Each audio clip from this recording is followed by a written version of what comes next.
Debate, Uncut and After Show. I'm your host Nathan Oakley, and if you are new to this channel, or you've not done so already, then be sure to subscribe, hit the bell notification icon and join button to keep up to date with the Flat Earth debate. If you would like to support the channel, there is a super chat that runs alongside each of these shows while they premiere, and there's also a coffee, Patreon, crypto and thanks button in the info box below the video. Speaking of Patrons, I'm going to do a quick shout out to all of you who do support me on Patreon. So, a massive shout of thanks and appreciation to Smith Tools and Purchase, Level Plain Poem, Vitali Z, Colton James, BG, Survive the Spin, FE Patriot, Thomas van der Zander, Measured Flat, Chris Wouters, Sea Level Cultist, Mitch Kennedy, Rod, The Name's Burley, Twad Wazzle, Jason Hornsby, JMels24, Unamento, Iron26, Endless, Retro Bill, John Kays, Patrick Gunnells, Banter, Hairy Blade, Mobile Mac 777, Rob W, Del West Watson, Unbelievable Productions, Blue Ridge Ranger, Abraham Mohammed, Skeptic 936, Texas Mike, Chow Yun Cat, David Wayne Foster, and Dank. So another massive thank you to all of you for supporting me on Patreon. With that, I'll hand across to whoever is in Discord and Google so you can enjoy their dulcet tones while I set up for today's live show.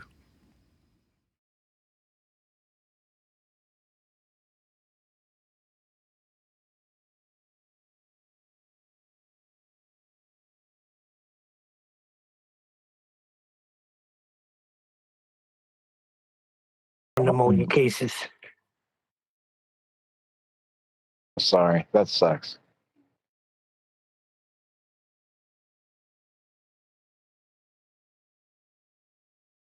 Dancing all around me.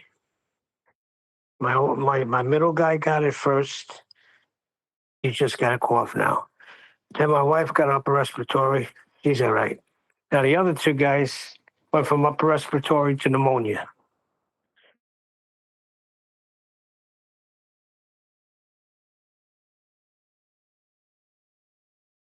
That really does suck, though. I'm sorry.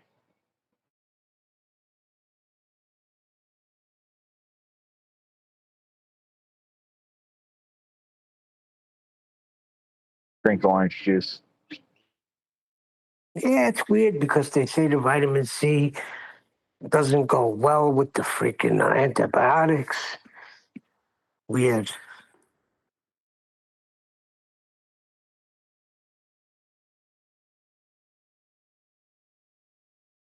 That's creepy to think about.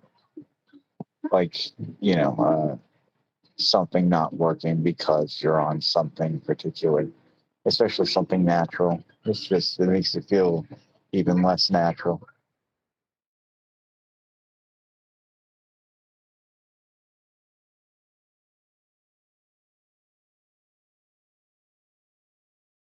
I've put Just think positive thoughts.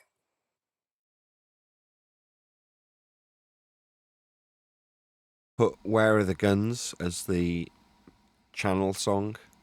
So if you go to Nathan Oakley 1980 front page, that's what you get now. You get Where Are the Guns. If you're not subscribed. Nice. If you're not subscribed. If you are subscribed, you get the video that in the last week I got a lot of praise for. I titled it The End of Flat Earth Debate. Was that the 15-minute one you did? Yeah. Yeah, I left a comment there. Very well done.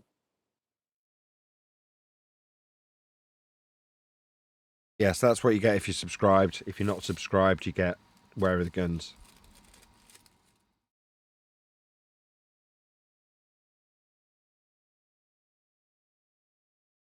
So I can't find nothing from Mr. Cheswick. Everything I thought I saved that day is gone. Wow.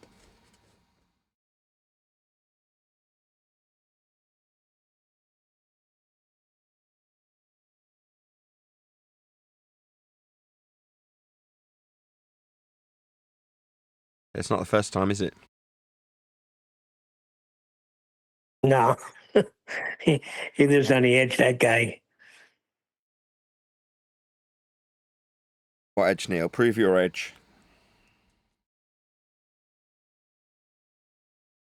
What edge?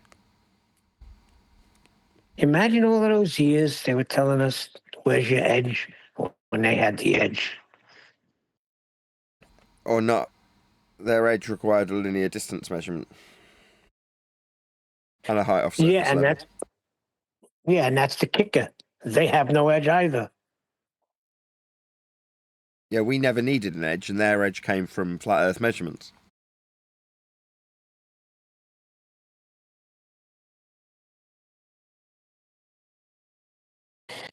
And so that's one of the things that's been frustrating me. Like when you go to other servers and you listen to people and they keep putting themselves on this globe that they were never on.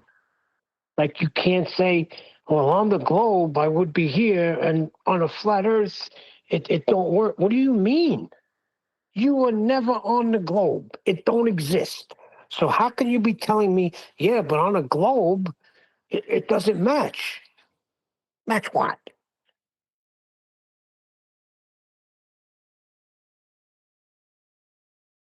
Yeah, people need to start to get to grips with the idea that the globe came from a measurement that isn't conducive with the globe, i.e. a flat Earth measurement. As and from, because it's, as level and it's from level.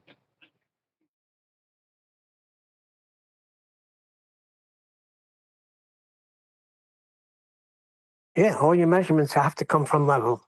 How are you going to measure? Where are you going to measure? You can take your stupid point on your globe and say, well, I can measure a height from a point on a ball. Okay. Now where are you going to get your next measurement?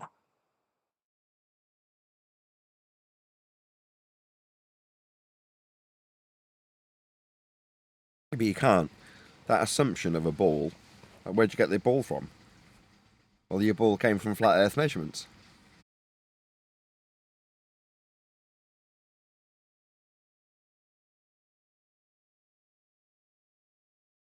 Exactly. The ball was created from flat Earth measurements. Okay? The mystery's over. Flat Earth debate is over.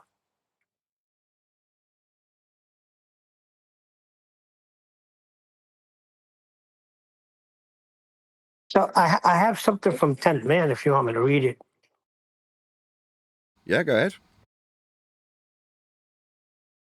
Give me 1 second. It's in reference to what Bax was talking about yesterday, how they were telling him you can't say circle of equal altitude if you don't know if it's a circle.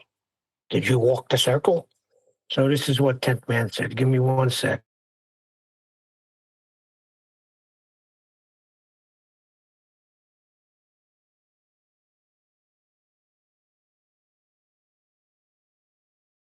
It's a bit lengthy, but he says in celestial navigation, a circle of equal altitude or circle of position is the set of all points on the Earth's surface where a given celestial body, like the sun or a star, is observed at the same altitude above the horizon at a specific moment.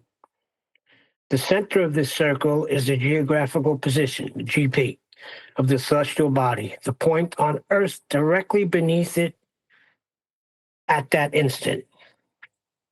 Why is it considered a circle on Earth's surface? The observed altitude of a celestial body depends only on your distance from its GP, not your direction. All points at the same distance from the GP from a circle on the Earth's surface with the GP as the center and a radius equal to zenith distance, which is observed altitude, in parentheses. For example, if you observe a star at altitude, your zenith distance is, so you are, in parentheses, you are 3,600 miles from the GP, somewhere in a circle of that radius. Why does this apply from 0 to 90 altitude? If the celestial body is at your zenith altitude, you are at the GP itself. The circle shrinks to a point. If the body is on your horizon altitude, you are 1/4 of Earth's circumference from the GP, the largest possible circle. That's my subcourse. the largest possible circle for any altitude between 0 and 90 degrees. The corresponding circle of equal altitude has a radius of altitude, measured as an arc along the Earth's surface. The end. Yeah, that arc, in case anybody gets the wrong idea, would be parallel to the surface. So the circle, if you imagine a coin sitting flat on a table, the radius arc would be the edge of the coin. So if you're marking out for celestial navigation where your position is, you're trying to find the intersecting points of 3 stars that you've mapped out the angles from your position. So when you draw on your map with a compass a little tiny mark, well, you're going to know roughly within, a fairly accurate distance before you even start navigating. You're going to have a hopefully roughly idea where you might be. And then when you put your little mark on the map, you don't have to draw the full circle. You're not on the opposite side of it, for example. You might only draw a quarter of it. Well, there's your arc on the map. Not globe Earth arc. Yes.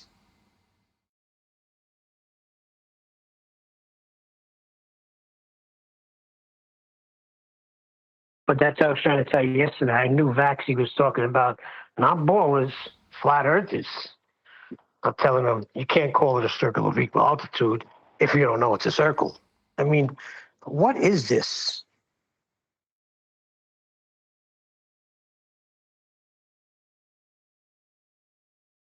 Yeah, I said it yesterday. Meet me in the square. Prove what? Prove it's a square. What are you talking about? It's the square. We're meeting there. Prove it. Like, we're going to use a triangle to find our location with the stars. We're going to measure an angle. And then we're going to draw a little circle. Prove it's a circle. What do you mean prove it's a circle? That's just how we do the method. That's just what it is. Prove it. I don't know really what you're asking me. This is a process for saving your life. Yeah, and Johnny that used to come in, I know he was hard to understand, but I was in the room a few times when he broke it down for them. So I don't know where they're coming from. Sometimes you just got to absorb the information, got to comprehend it instead of trying to fight against it. Like, I don't get why flat earthers would be saying that. So, like when he was saying, well, you can't say it's measured flat. Oh, why not? Well, you just can't. Because it's not the earth, it's the reference.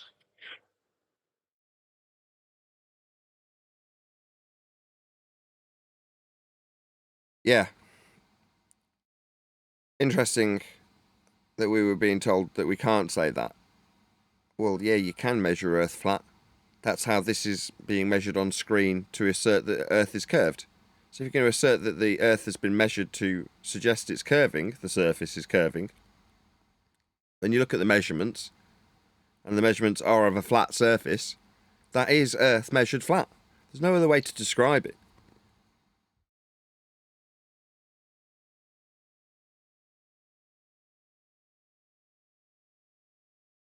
Yeah, very weird.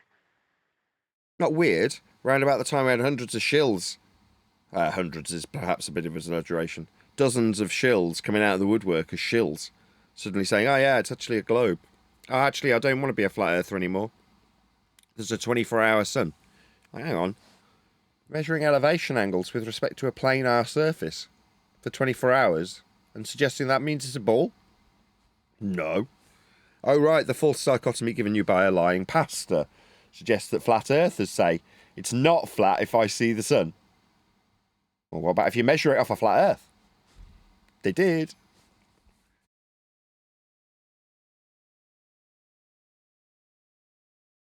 There was somebody in your chat yesterday that said, Aaron bought a brand new car right after this whole thing for $75,000. And he lost no subscribers. So he was trying to say that he's a shill.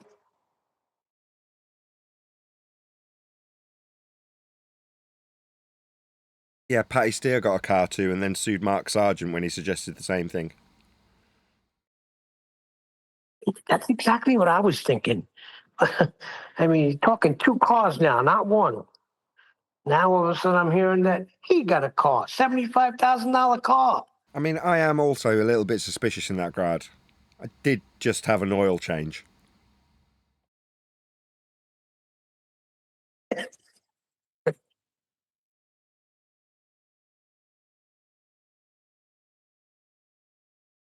And an MOT. What's the MOT? It's Ministry of Transport tests that they have to do to make sure the car's roadworthy, all the lights work, all of the brakes are working, and safety features are all working, things like that. Anything over 3 years has to have an MOT. 3 years old. Is that sort of like in New York, you got to get your vehicle inspected every year? Yeah, exactly. We have to get our vehicles inspected every year.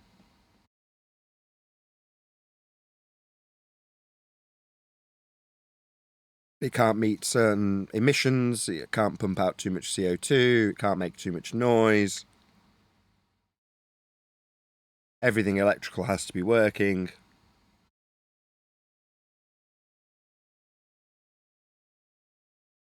Down here in Alabama, we don't have to do none of that. As long as it starts, you can go. So what happens if they've got no indicators? Use your arm, man.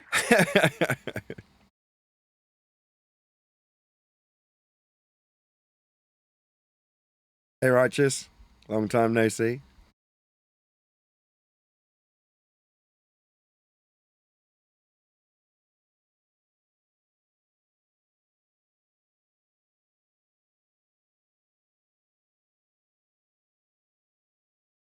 You hear me, Righteous?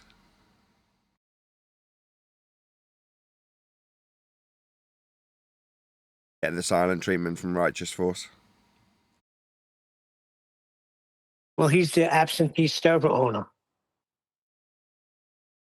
I think he's left already. He's gone. It's like just coming in, checking that we've paid the rent, and gone immediately. You have nothing to say to Righteous. I requested something and he denied me, so I'm done with him. What did you request? Oh, I won't ask, actually. Don't answer that. No, that's not no big thing. I just asked for my mod powers back in Discord. Because when I go in there, I feel that I should have the right that if somebody's acting like an idiot, I can time them out or boot them.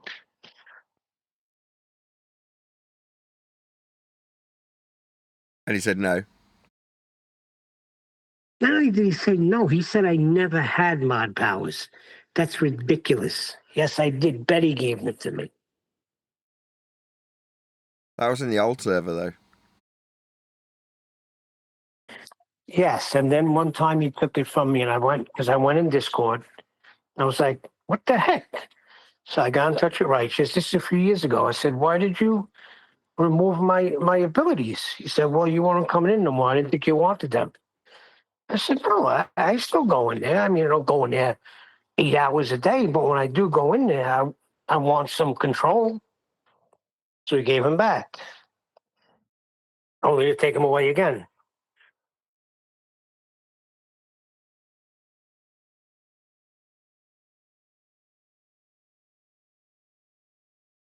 I see. Yeah, I had a whole dialogue with him in chat, and I just said, "You know what, Righteous, forget it. I'm done."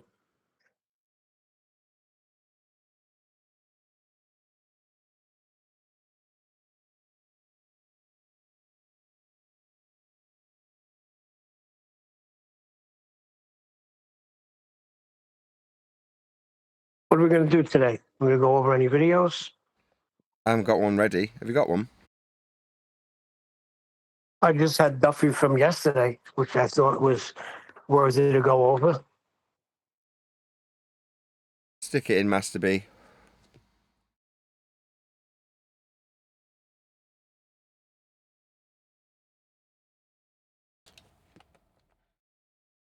How are you? Price Hello, of Adam hello. was here. Hello, good to have some enthusiasm from the Click OK crowd. We might get a conversation together. We will see how we get on. It's Friday, and I've had a very, very hectic week. I'm glad it's only been a couple of days of Flat Earth debate, as much as it pains me to say that, because I love doing the show. It's definitely my favourite part of the day, each day that we do it. But when you've got a lot on, it's quite stressful. So I've got to be honest, I'm not too disappointed that we've got through to Friday. Hooray! And Friday with very barely a soul here isn't so great. So if you did want to join, as I suggested in the intro, there's a link below this video. So join the Discord server. We had a pop-in visit from our illustrious leader on the Discord side, Righteous Force. Came and went. Didn't even say hello. Checked that we'd paid the rent and buggered off immediately. Outrageous it was. Yeah, we'll do a bit of housekeeping. I've only got a couple of participants that can take part, but hopefully I'll get some answers. We'll see how we get on. Any evidence of a physical geometric sphere edge that's a horizon, formerly known as Earth curve?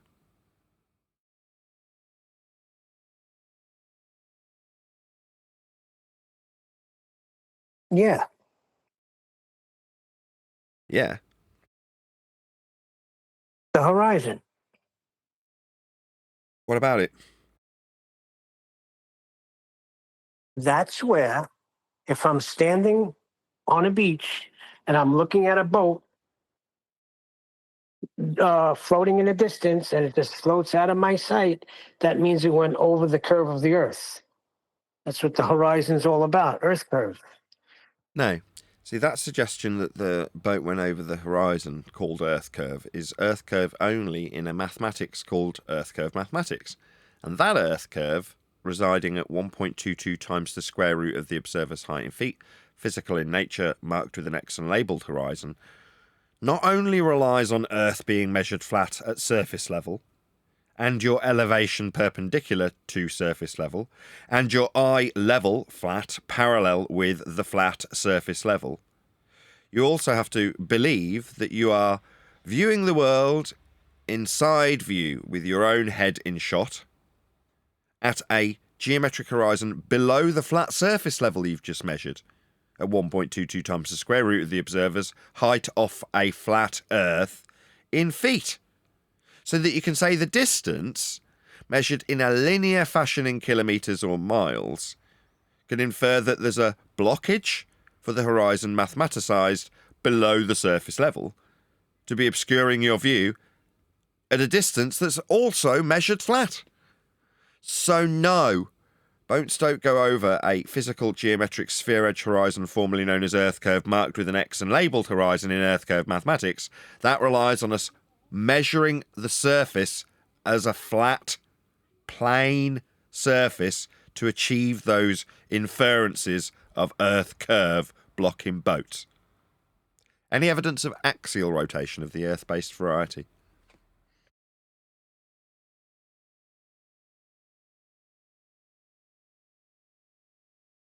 You mean Earth movement? No, there's an alleged axial rotation of the surface we're standing on.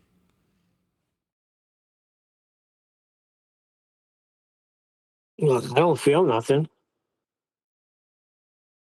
I don't feel anything either. I mean, it's not like I'm numb to the world. I mean, I don't feel the movement of the surface because there is none. If the world was turning, we'd notice a deflection at 15 degrees an hour if it's alleged to be the same rate as the movement of the stars that we can observe. And there'd be a Coriolis deflection. We'd notice. Things would drift. They don't because there isn't any Coriolis deflection, and that's precisely what they claim to prove. We have Earth rotation. We just don't have any effects of the claim to be Coriolis force observable to us. Ergo, there is no evidence of us turning. There's only the inference that comes with the suggestion that there's going to be a Coriolis deflection that doesn't exist. The evidence of the distance to the sun. 93 million miles away. It's in the textbooks. No. Your 93 million mile distance is a heliocentric derivation of an R value assumed by Christian Huygens to be the same size as Earth's when looking at Venus. and Earth's assumed radius value put into motion by Copernicus is derived by Al-Biruni measuring physical geometric sphere edges for horizons below surface level, and then taking elevation angle measurements to stars, for example Polaris, to create concentric rings that are flat, to be later wrapped around a spherical surface after projecting the star view that we get with a parallel sky into a celestial sphere, and then PZX points can be plotted through an equatorial plane that we measured the angles from, through a ball we're not standing on, to the equatorial plane. When you've got that system, you can then take that geocentric system and put it into motion around the sun from the equatorial plane at vernal equinox, all requiring a plane of reference for us to move around the sun mathematically. So we're going to measure a flat Earth, create a system with a ball wrapped around us that we call the stars, celestial sphere, and then put that in motion along an asymptotically flat plane of the universe around the sun, aka Copernicus. Assume we've got scale and size from Huygens with Venus, and scale and size for Earth as a ball violating the base principle of the Earth that's flat that we measure. That's Al-Biruni. No, I mean, I'm not going to accept that we've got that distance, Neil. I can unpack every single element of the assumptions that are utilised and measured flat, I might add, in terms of Earth, to get to that 93 million mile distance. It's nonsense. Any scientific evidence of gravity? Yeah, things go down. Yes, things do go down. I'll just say that again. Maybe you didn't hear the question. Any scientific evidence of gravity?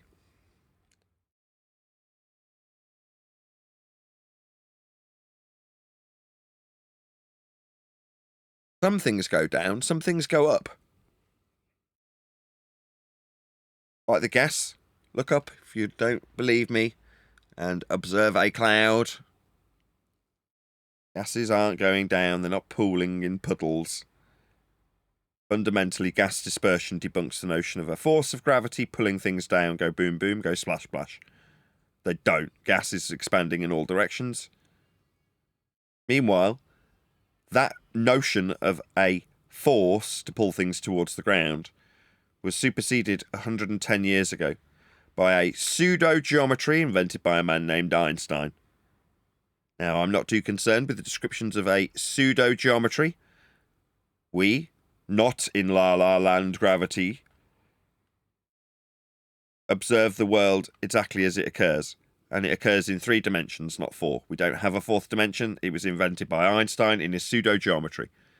The bending and warping of said 4th dimension that does not exist is the new hotness known as Einsteinian gravity. Not something we need to concern ourselves with physical reality. It only exists in maths. Time does not bend. Time is also conceptual.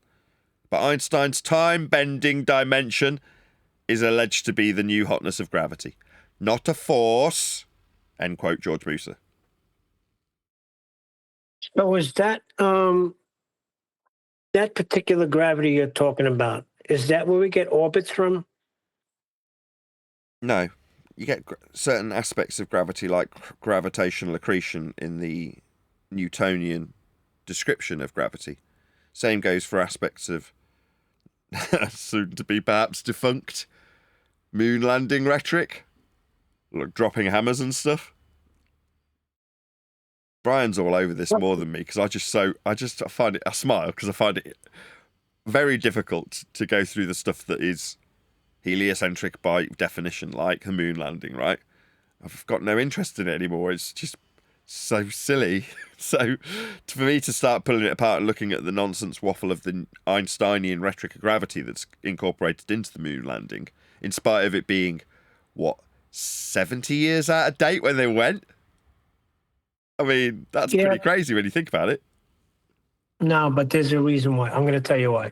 Because I think it is tonight. I pulled an article from the BBC, and you're supposedly going to have a buck moon tonight, full moon, right? And you will be able to see, depending on where you are, the International Space Station go by.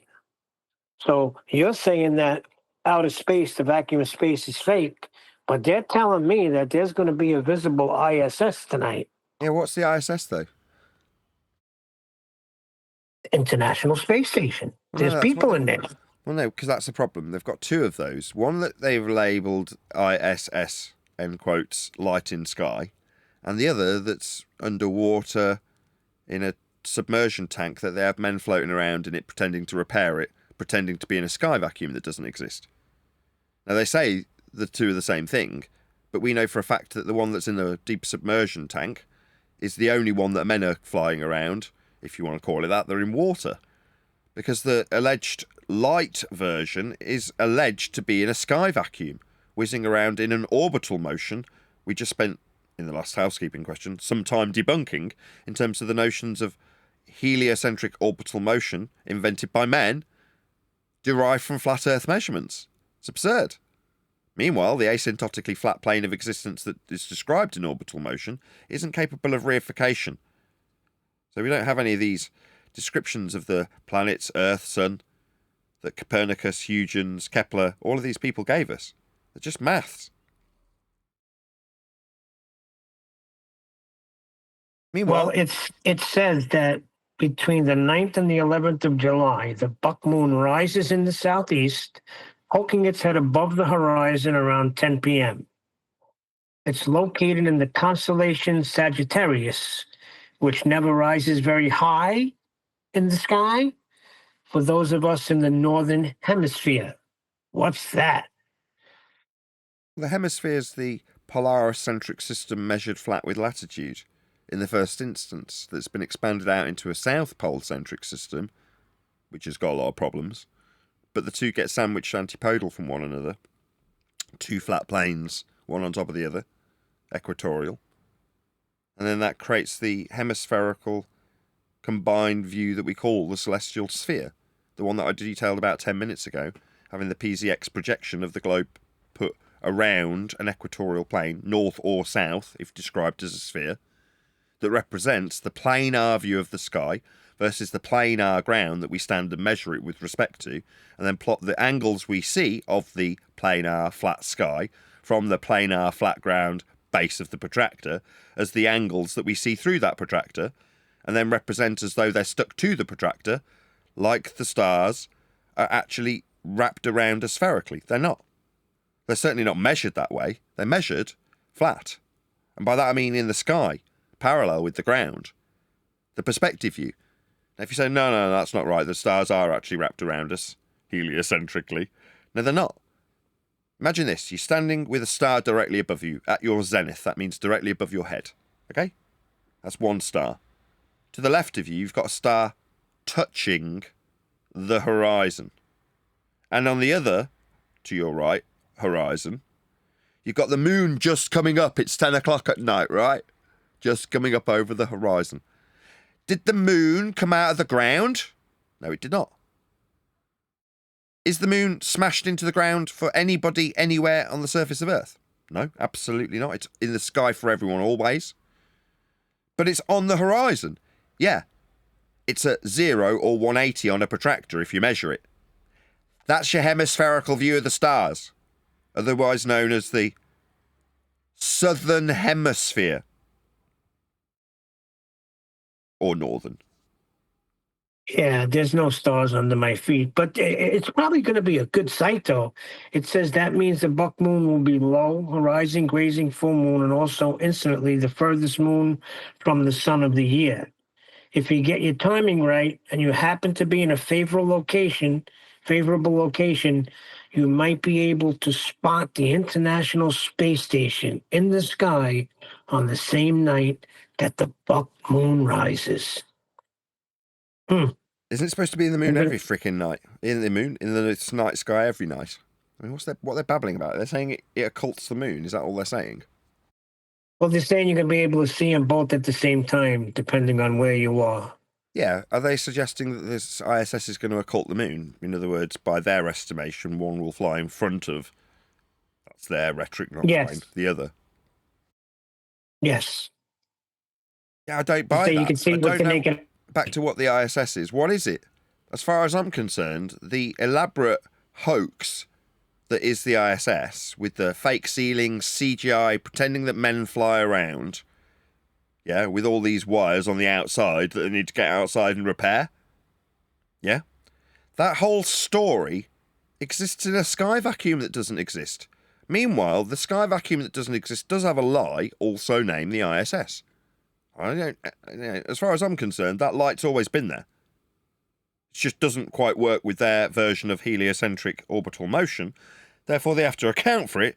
Therefore, it becomes a frickin' spaceship. But it isn't. It's just another light in the sky, as far as I'm concerned. It's not in a sky vacuum, is it? Well, they really. Let me just read this. The ISS is certainly visible without the need of binoculars or a telescope if you know when and where to look. In fact, the space station's orbit means it passes over about 90% of the world's population.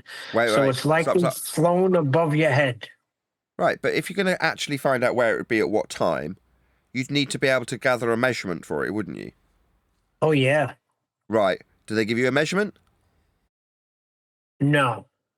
Well, when you go and look up what angle to look at in the sky, know this, the angle is like the angle on screen now.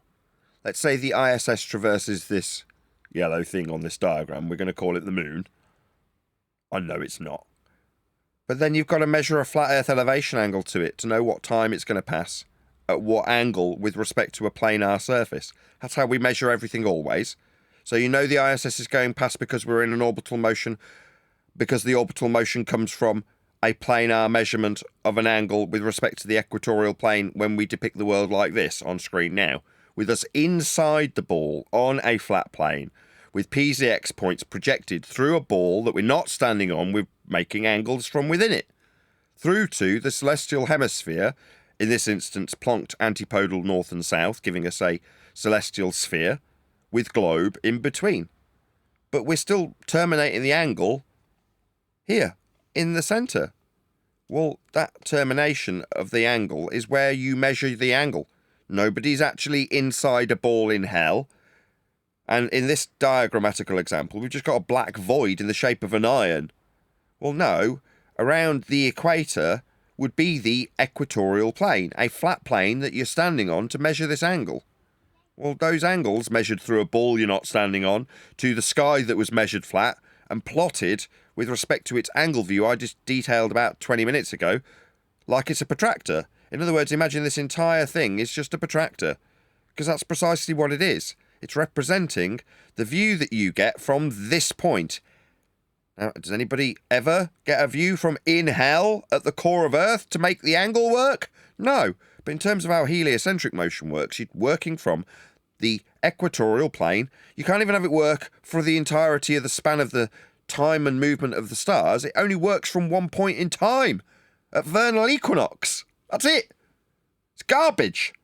It's nonsense. You're not in a ball. And the sky that was measured to give you this garbage was flat. So was the ground. All of this is to void out where you actually stand and measure angles to stars.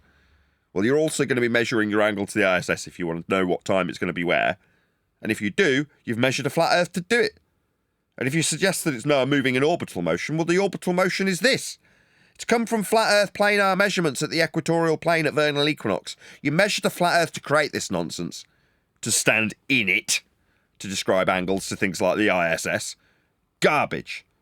There's no ISS in the form that they say. There's no men floating around in a sky vacuum. It's a violation of natural law. The sky is not a vacuum. So then why does it say it circles every 90 minutes, giving astronauts on board 16 sunrises and sunsets every day and giving us down on the ground the chance to see a bright overhead pass? Because there's a light in the sky. I already covered this. Because there's a light in the sky that they need to account for that doesn't work with the current heliocentric rhetoric of orbital motion. So they ascribe it a new motion that we've put in motion around the ball Earth that doesn't exist. There is no ball Earth for the ISS to fall around at 17,500 miles per hour, as the rhetoric suggests. That's garbage waffle. And the speed, distance, and path and motion are all mathematically derived from a flat Earth measurement. So if you're going to suggest that it's moving around the curved surface, we measured flat to mathematically create a curved surface, No. Not only has it not got a curved surface, it violates the base measurement that created it mathematically. You've got a sky vacuum suggestion for the men to be in the tin can floating around. So no, on every single score, the light you call the ISS is not the stage show in a pool. Hey Nathan, you'll like this last part. Listen to what it says about the full moon. It says this full moon in July won't rise very much above the southern horizon, meaning you'll need a clear, flat horizon to see it. Yeah, horizons are flat. Jolly good. So they come with all of that nonsense, and at the end, they claim the horizon's flat because it is. Any evidence you can have gas pressure, like the stuff we're all breathing, stuff that expands in all directions, forms clouds and things like that. Any evidence you can have that gas pressure without a container for the gas pressure to press upon? Yes, I just told you the ISS, there's people in there. Look, the ISS is in a pool. It's in a pool. There's also a light that goes above our head. Now, they've named it the same thing they called their pool tin can. But the light is not the tin can. The light's alleged to be in a sky vacuum. It isn't. The light's alleged to have men moving at 17,500 miles an hour in an orbital motion. It isn't. That mathematised orbital motion comes from flat plane measurements. A violation of the very measurement that's used to create mathematically a path for it to move in. Therefore, it isn't moving in that path. They just lied. So you're saying we debunked that because it's a violation of natural law. We not only explain that the violation of natural law sky vacuum alleged to have this light actually a stage show and pool show. Yeah, if the area doesn't exist, it's like saying, well, of course the ISS exists in Narnia. No, the area claimed to be Narnia isn't real. There's no travel through wardrobes. There's no travel through containerless high-pressure gas. We'd all be dead if there was a 10 to the minus 17 torr sky vacuum above our head. Gas fills space. It's a law of nature, entropic dispersion, high pressure to low pressure. If there's a 10 to the minus 17 torr sky vacuum, that's a pretty damn low pressure. Yeah, all of the gas would never have developed pressure in the first place if the sky was a vacuum. Furthermore, we can debunk the ISS based on the motion it's claimed to be taking being orbital, a derivation of flat Earth angle measurements. You're not going to infer, like I showed you, the angle measurements work from an equatorial plane in hell. That's the only place they do work from, because that's what orbital motion is. The line that the globe, if you look at a visualization of orbital motion, there's a line that traverses the centre of a globe. In other words, the motion that it's moving along through and around the sun has to move along a line that goes through the centre of the sphere Earth. Well, that line is representative of the maths that creates it. And that line has a disc, a flat plane disc, called the equatorial plane, that sits on that line. It's the derivation point of all the angles that are measured in the first place to create that motion. That's the motion that the ISS is claimed to move around when you take the isolated ball Earth and put something that originally was put in motion around the sun in motion around it. Well, you can't. You're violating the base principle of the measurement of Earth because it's flat. That's how they measured Earth. You don't have to like it. So any evidence we can have gas pressure without a container. Negative, and that's the eye opener right there for normal everyday people. When that comes across their paths, it's eye opening when you comprehend it, because it's like no duh. Everyday people, every day. By the way, Nathan, will this be covered in the book? Yes. I posted that video after housekeeping if you wanted to go through it. We'll see how we feel. Any evidence of a self-perpetuating molten iron core at the centre of a presupposed spherical Earth?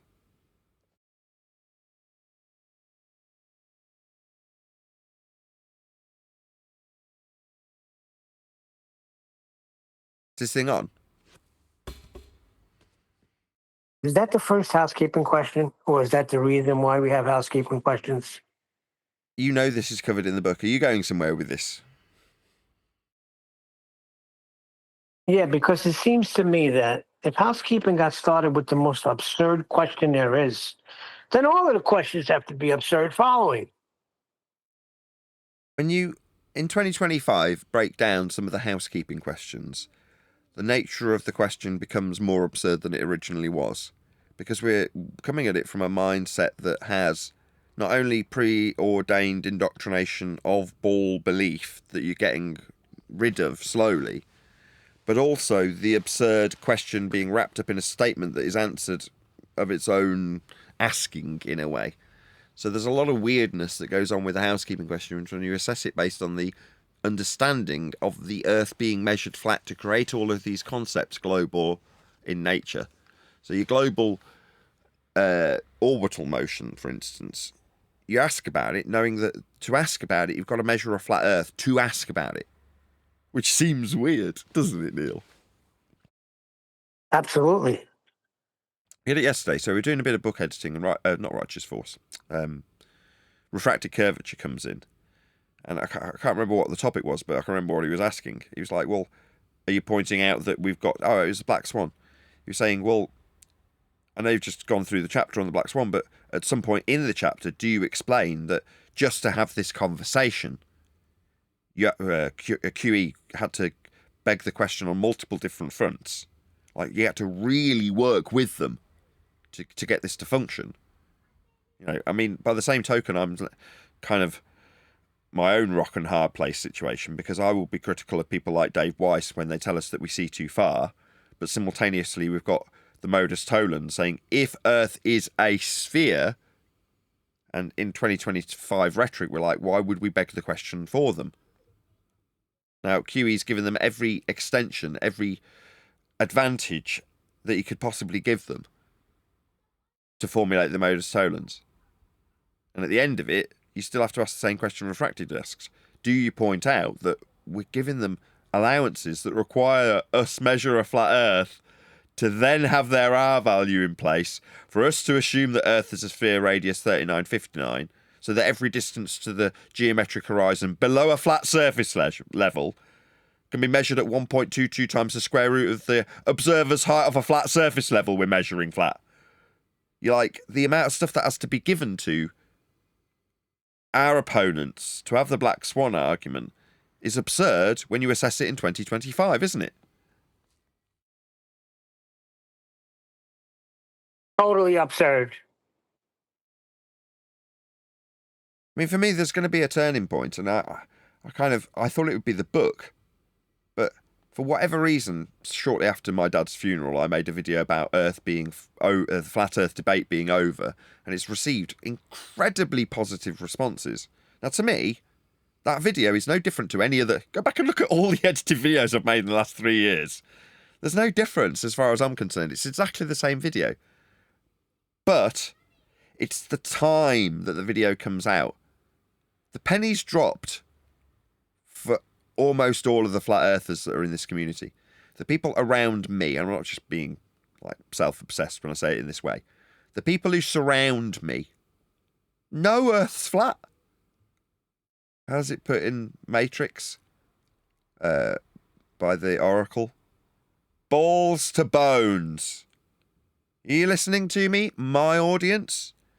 You all know it, don't you? You all know it's flat. So at the time that I brought out a video saying flat Earth debate's over, and then explaining that there's no debate to be had, everyone measures Earth flat. Everyone in the flat Earth corner of the internet that are watching that video go, this is really easy to understand. There's nothing to it. It's not complicated. It's just how it is, and whenever we measure it, we'll affirm that fact that Earth is flat. By measurement, we can show it. And so will you, or anybody else who measures Earth ever. It ain't complicated. Now, when I said it 6 months ago, in a slightly different way, it didn't get met with the same response. Now, we've moved past this. In other words, we've done we know it's flat, we measure it flat, and so do you, for a fair while.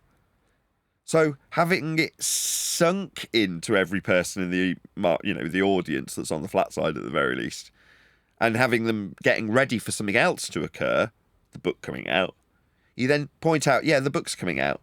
But in reality, if there was going to be an uphaul, an upheaval, the uphaul and upheaval starts now as people start to register it. You in the audience, you all having this epiphany. I know it's not so immediate, but knowing that Earth is flat and being able to say it in one word, miles. There you go. Done. What do you mean it's measured flat? Miles. Well, that doesn't mean it's measured flat. Okay? You explain to me how miles works on a ball isn't something that anybody in my audience would say in 2025. They just say, yeah, it's linear. It's measured flat.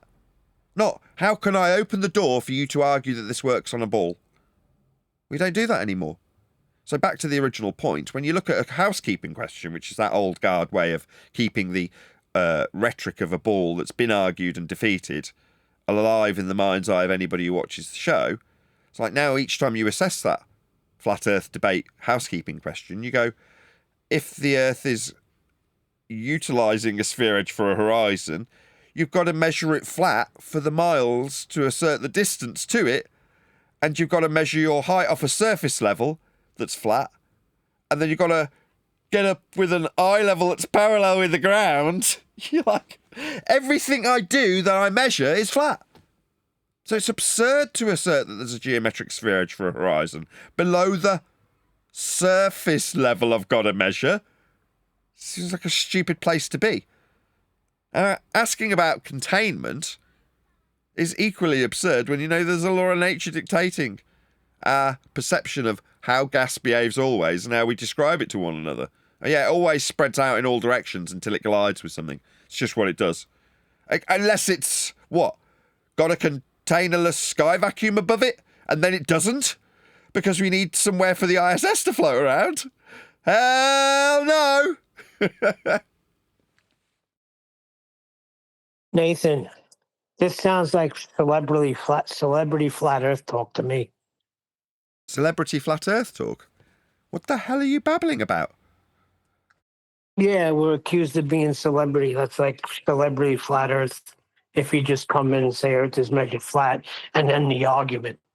What do you mean celebrity? Well, What does that word mean? What does that word mean? Well, you're a celebrity. You're like big time. You're like hierarchy in the world. You know, you celebrate. I don't think that's what celebrity means. I'm going to look it up right. When I was a kid, or not even a kid, when I was about 15, the school I went to in Stratford-upon-Avon had a nightclub, and the title, I'm sure it's still there, but it just definitely will have a different title now, was called Celebrities. And the reason it was called that was because your favourite pop star would come along to the nightclub, and you'd get to meet your pop star friend. Not friend, but you know what I mean, your pop idol, to name one of the shows that came after this concept, right? So celebrity to me is, if I was to name a very famous celebrity, right, I would say Taylor Swift. That's a celebrity, right? Now, if you go by somebody who's on the television, you might pick a lower lying... This reminds me of something in Futurama. When they're going down the line, it starts with the A-list celebrities, and they're the movie stars, right? I started with a music star, but that's equal, fitting on this scale that Futurama is showing. And it's movie stars, and then lower down the pecking order, you've got TV stars, and then lower down the pecking order, you've got porn stars. And I think below that you've got YouTube stars. Anyway, I don't know. What's this celebrity nonsense? Where are you getting this from? Earth's measured flat. Who cares what people perceive me as? That's just a way of taking the argument away from what we actually say and making it about me. If you can make it about Nathan, you can make it that he's a child abuser. You can make it that he's got it wrong when he divides meters by kilometers. You can make it that he's misspeaked about lighthouses in the distance being the perfect globe proof. You can make it about things I've said that are completely irrelevant to the statements I'm making that need addressment in 2025. Yeah? Earth's measured flat. With miles. End of Yeah, argument. but that's the thing. We speak about that here, and it's all well and great. But when we try to reach out into other platforms, so everybody's going in the same direction, we get told we don't want to hear about that celebrity flat Earth talk here. So that's all. Well, then maybe I should address you in a different way, in the same way I used to address Spurs Schemo. What's with the flat Earth evangelism? No, it's not evangelism. It's just going into other servers and talking. And you know how we used to visit 24/7 politics, just getting everybody in the right foot forward so we're all speaking. That's why you went to talk to Jaron, right? Before he flipped, or actually he was never a flat earther, but you wanted him, when he was representing flat earth, to be well represented. Yes. But now we're getting hit with celebrity nonsense. Well, Jaron was a prominent, now former flat earther with a bigger channel than my own. I mean, he didn't have anywhere near the views I have, but he was certainly, in terms of subscriber counts, not that it really matters, bigger than I. Perceivably bigger. Like I say, just not as many views. Well, I wanted that perception to be utilised by Jaron when his audience is watching him produce the arguments that are winning arguments, and he never did. So that annoyed me to the point where I'd want to communicate with him, and all Jaron would ever want to do, because he's a shill, was argue back about how wrong I was about Earth being measured flat in all instances. It's like, well, no, it isn't. Now his rhetoric is, well, we don't understand big balls. Earth's like a Home Depot. I mean, it just seems like he's stupid because he's flipped. Well, he's not stupid. He's a shill.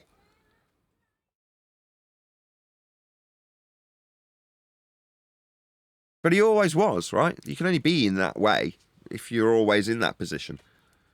But then it makes perfect sense why you'd be bracing against somebody who's spending their entire life dedicated to making videos about the subject. Darren seemed like a part-time flat earther. Never really got the rhetoric, didn't really prove it, and he wasn't here to do that, was he?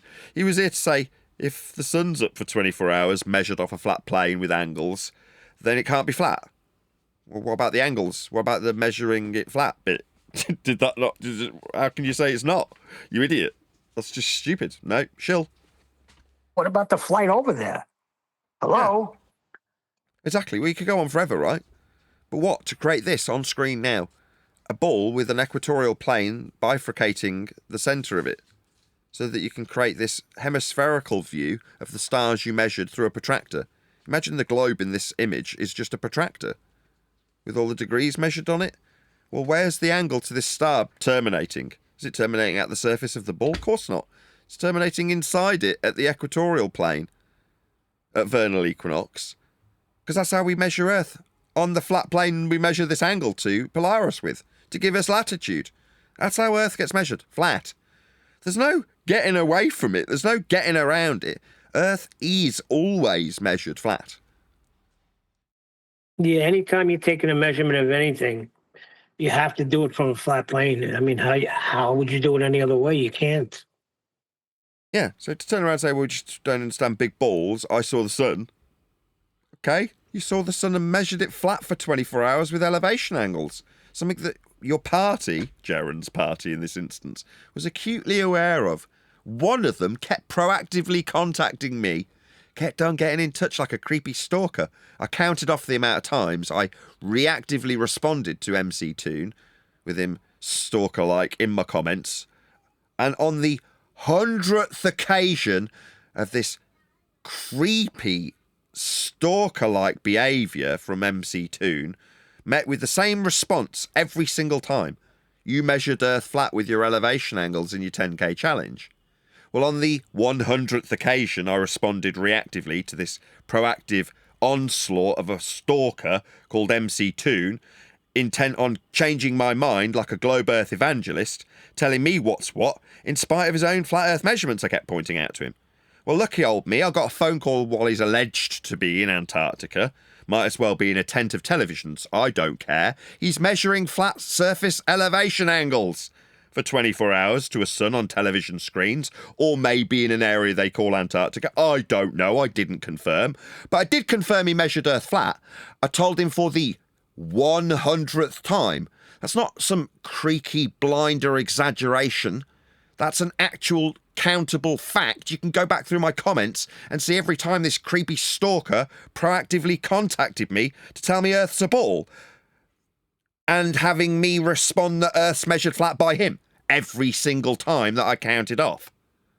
Well, Jaron was around him, and he knew Earth was measured flat by him. Now, my name was yelled quite literally into the Antarctic snow with the words, quote, "He tried to deflect with measurements." That's me, Nathan Oakley, deflecting with the measurements I'd pointed out to MC Toon 100 times. And he was in the same party Jaron was. Now, are these dickheads paying the slightest bit of attention to their own measurements of a flat Earth, or are they measuring a flat Earth and then telling us it ain't flat? These people are idiots. Jaron is an idiot. Or a shill. Now, I don't really care either way. I cared when I thought he was a legitimate flat earther, that he didn't understand how Earth was flat and just believed it. And then went around suggesting that if you see his sun, that you measure off a flat Earth for 24 hours, it means it ain't flat. Irritating, but now less so, because he's just another numpty idiot. Well, there's allegedly billions of them, isn't there? Yeah? All of them on the same bull Jaron thinks he's in. Measuring angles from the equatorial plane. Yeah, these idiots don't understand how their own ball works. Us, we got diagrams of it coming up daily. What's that? Nathan said in 2016 that the lighthouse was the perfect globe proof if we saw one pixel flashing from a camera lens that we photographed when actually out doing this stuff, when we were so dumb to not appreciate the distance to the lighthouse is a linear mile flat Earth only distance measurement. We were stupid idiots. Now we know better, don't we? Nah, that's you're being too hard on yourself. It's not that we were stupid idiots. It's that we were searching for Earth curve because that's how it was presented to us. Like we had to find something that was never there. But the unique thing about that whole Antarctica thing is that was a Sunday when you went live, and he came seeking you out, and then said you deflected with measurements. Classic.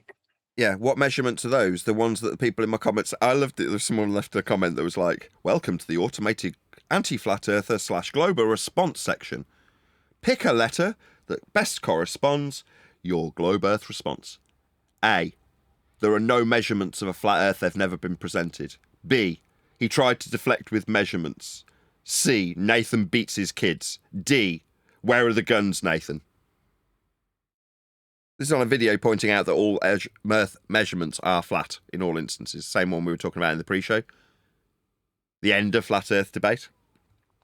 Oh, yes, the 15-minute one you put out. Yeah, that was good. Very good. Yeah, I mean, people are catching on.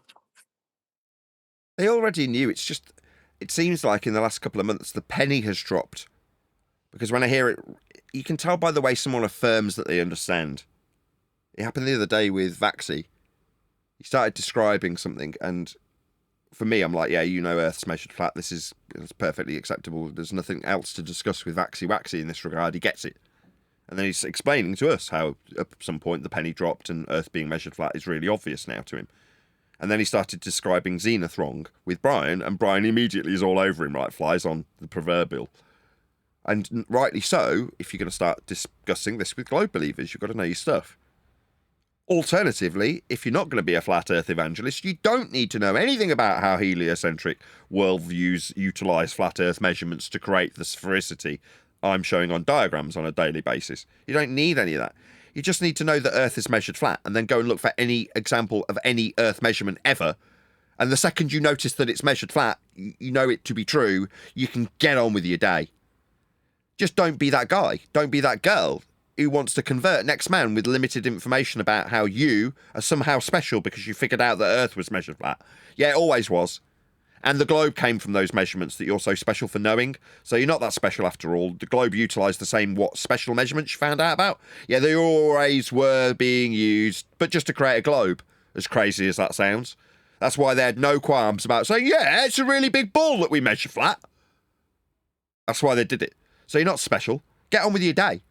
But next time somebody tells you Earth's a ball, just roll your eyes. Don't tell them, actually, The ball you think you're on is measured at vernal equinox from the equatorial plane inside the globe, don't you know? Don't do that. Me, I run a show. I've got a YouTube channel. I'm doing this for my living. But if you're just at a family dinner, sat down with loved ones, just enjoy their company. Enjoy their love. Embrace them. Or in a couple of months, you can hand them the book. Vaxi was discussing the circles of equal altitude yesterday. He was breaking that down, which made us understand that he understood totally. Yes. Yeah, there's a certain communication that you have, and I'm getting it in the comments. It's just increased tenfold in the last couple of months with the affirmation from people letting me know that they know. The way they're saying they know in one or two words in their response in the comment section tells me you get it. Earth being measured flat is really simple. So when I think back to the people who were telling me, you can't say it's measured flat, you think, yeah, you can. That's exactly what we all should be saying in unison, because it is. Why would I be told not to say it? Very, very, very suspicious. Now, don't get me wrong. Yeah. Sorry, go ahead. Go ahead. No, I was just going to say, once you realize what measurements are and how they're acquired, it is very simple. It is, but I'm describing something when I say it's measured flat. Describing an aspect of Earth, descriptive only. Now, if you go into the geometry, you wouldn't use that word. When I go into more accurate representations of how sphere Earth has utilised an asymptotically flat plane, that's how it gets described. If you're going to utilise mathematical words that actually have measurements attached to them. The plane of reference is measured for the angle when you take an elevation to the sun for 24 hours in Antarctica. That would be you measuring Earth flat. Now, how I just phrased that may seem so easy just to listen to. It sounded like silk, right? It's because I got a beautiful voice. But there's caveats that have been incorporated into my phraseology so that I can't be moaned at by Brian. In other words, I describe how the measurement takes place and then use the description of what's just occurred. So saying Earth's measured flat comes as the description of what was mathematically described when measuring an elevation angle with respect to a planar surface of Earth. Those are different things that are said in the exact same way, sometimes with the same words, and sometimes in the exact same order. But even though they're in the same order, sometimes they can be objectionable, because flat's just a description. So to say measured flat can be, depending on circumstance, a misnomer. Now that had to be drilled into me. I smile ear to ear because I can concisely detail this. If you're listening, Brian, thank you. There's a few others, not just Brian. There's a few others that drilled it into me in terms of the difference between the reference and the measurement. But there was also someone else who was pretending to do that. I won't mention any names. Whilst telling me I shouldn't say Earth's measured flat, which it absolutely is. Yeah, well, it is. We're talking about the measurement. We're talking about Earth, aren't we? Yeah. So what? You took a shortcut. The concept is understandable. Yeah. When the reason I braced against it, because obviously you second guess when you start something new. This turn of phrase might be what I'm remembered for. Earth is measured flat. Up until that turn of phrase, the phraseology was never used in that way until I found where it was and who was using it in that way. Well, the ballers were. Because when they need to measure Earth flat, they didn't make any bones about it whatsoever.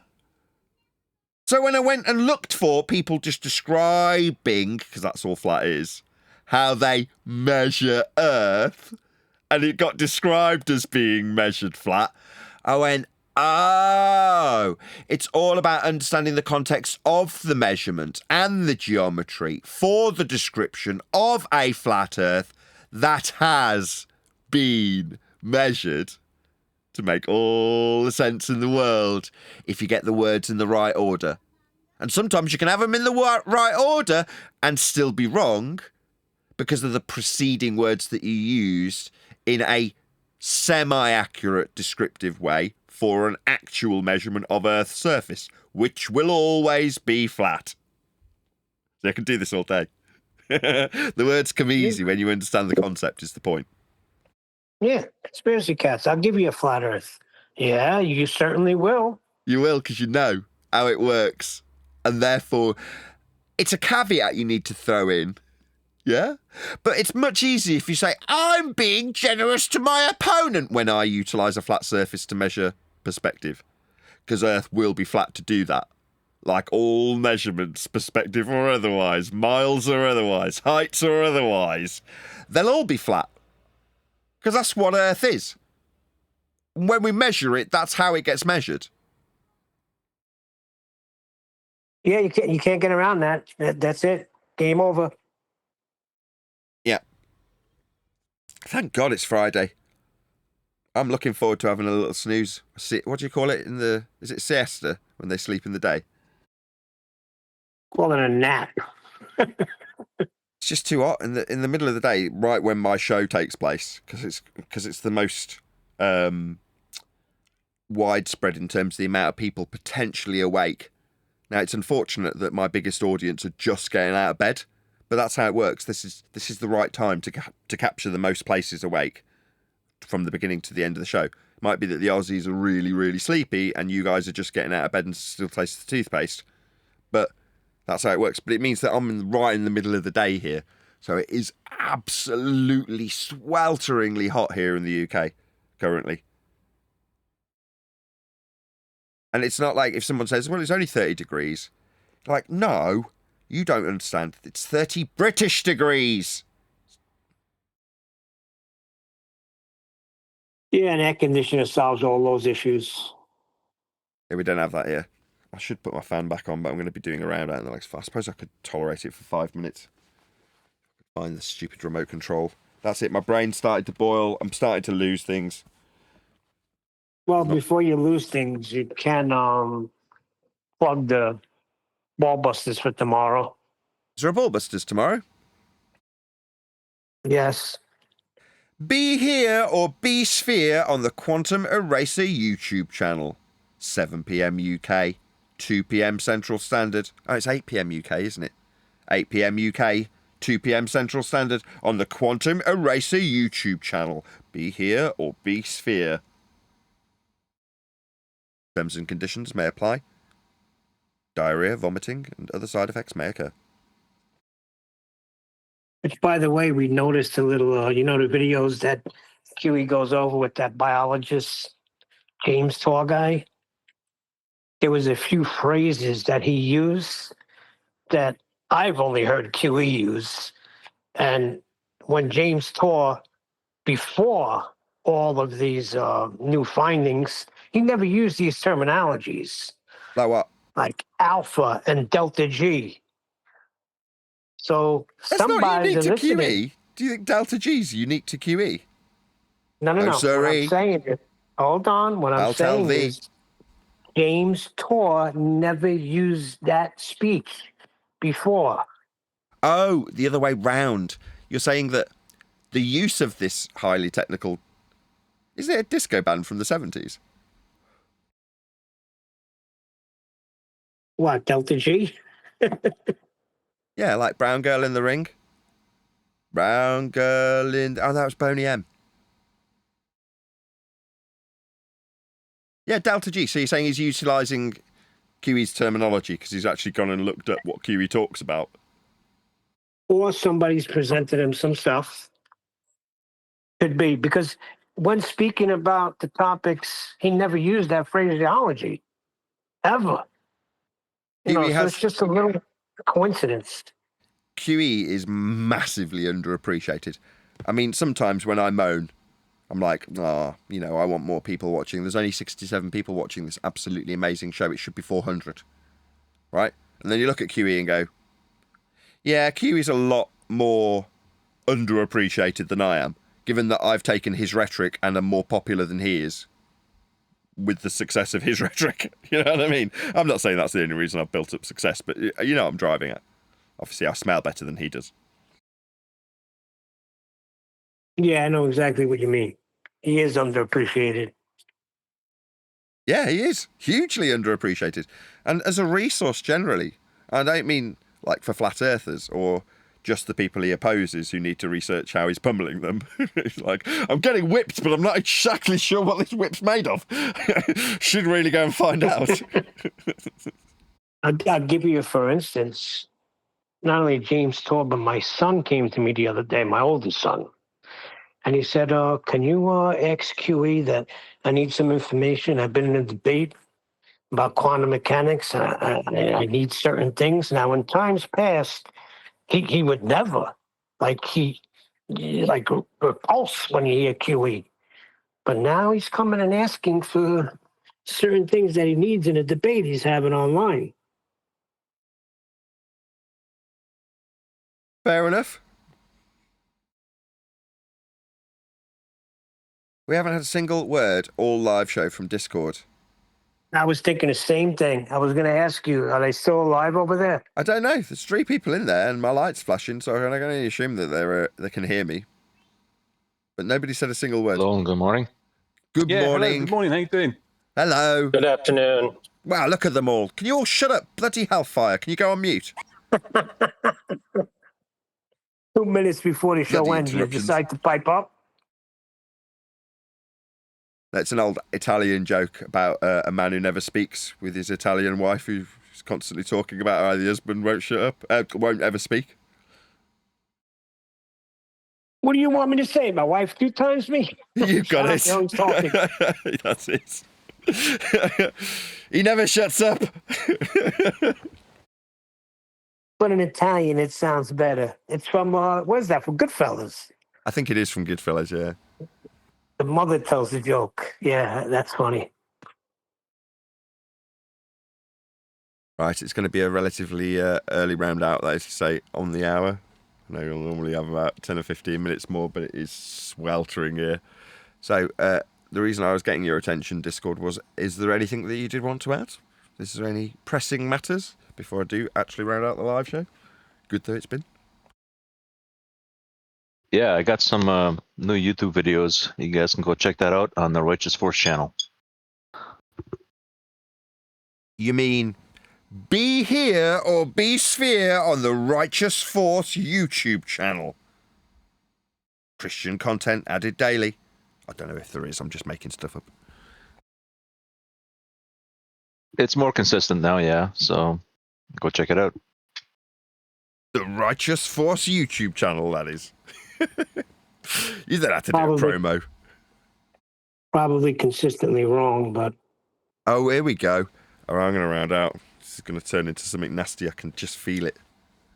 He's getting moaned. He's moaning. He was moaning behind your back that you haven't given him mod status, Righteous. No reply. Right, I'm going to round out. With that, I'm going to say a huge, massive, enormous thank you to both Discord and G Plus panels for making today's live show possible.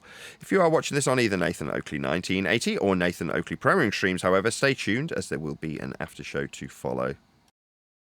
videos that he's been coming out with. So he said it's a little more consistent. So I said, yeah, consistently wrong. Who? The absentee landlord of the server. There's nothing to do with me, right? I just tried to defuse this 30 seconds ago. Yeah. I want to let you know, Nathan, you got to update your link. So go to main text chat. And I'm going to post the link in the main text chat, okay? I don't know what that means. What's main text chat? That means it's just above us. It'll say live stream QE, and then it'll say main text chat. Okay, I think. And then the last post I made, it'll have a Discord link. Take that Discord link and then pop it in your description. Ah, is that why it's been quiet? Possibly. Copy text. Discord But, GGKBDEHWGFDS. That one. Yes. Yay! Yeah, I'll stick that in now. All right. So people been trying to get in and they can't because you're not updated. That's very good, Nathan. These Good things morning, happen, Neil. You was that a subtle dig at Righteous? No, that was at you.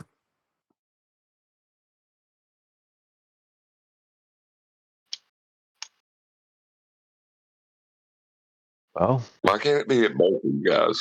I mean, why does it have to be just one of you? siesta is what they Actually- call it in Mexico, Nathan. Okay. In Canada, we might call it a nap, like Neil said. Okay.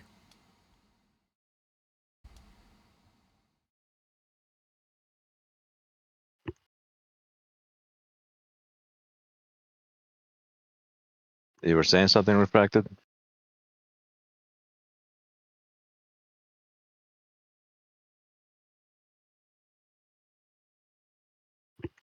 He said, why can't it be at both ears?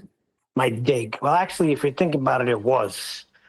So the dig was, Nathan, if you're looking at your Discord and you're only seeing 2 or 3 people, maybe inquire why, and then you would get, hey, well, you need to update the link.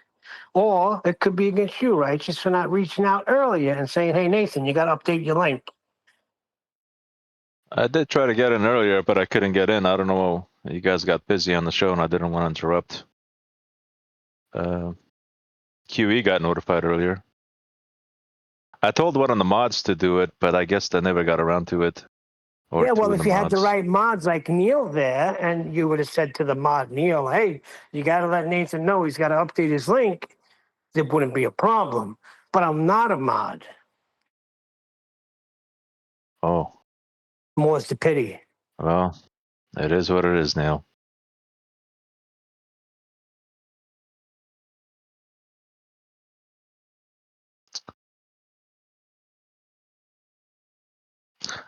So what's been going on with the show? There's been a couple of days break. I had a funeral. Oh, is that why you mentioned your dad? Was your dad? Yeah. Oh. Well, he's a Christian, right? Yeah. All right. Well, then he's in a better place. Yeah, So no turn doubt. that frown upside down. Indeedy. And there we go.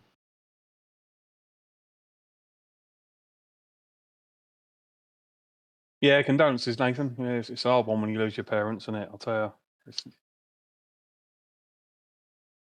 I've still got one of them, so it's one of them. I'm more concerned with my mother, who's obviously distraught.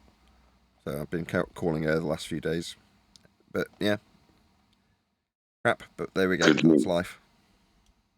Could you imagine that though? It'd be like losing your arm. Yeah. You know what I mean? Yeah. For my mother. Yes. Yeah, I couldn't imagine my life without my wife. Yeah, same here. Well, when my mom passed, my father, it was like he lost his head because he couldn't function without her. And my mother used to say, you better hope that he goes first, because if I go first, he's not going to be able to survive without me. As my son hacks in the background, everybody's dying here.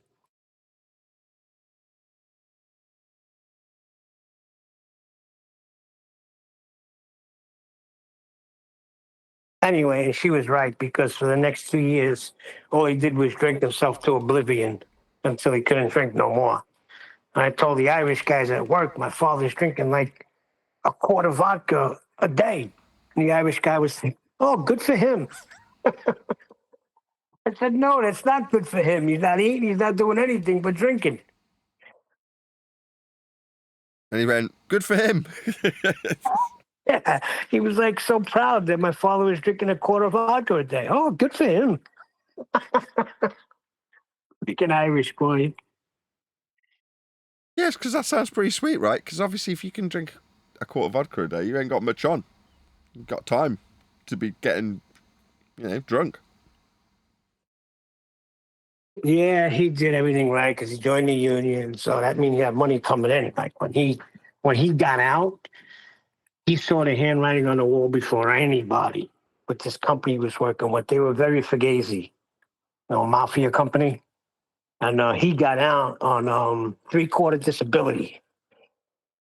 And when they folded, nobody else got their benefits. Nobody. My father got his, though, because he got out in time.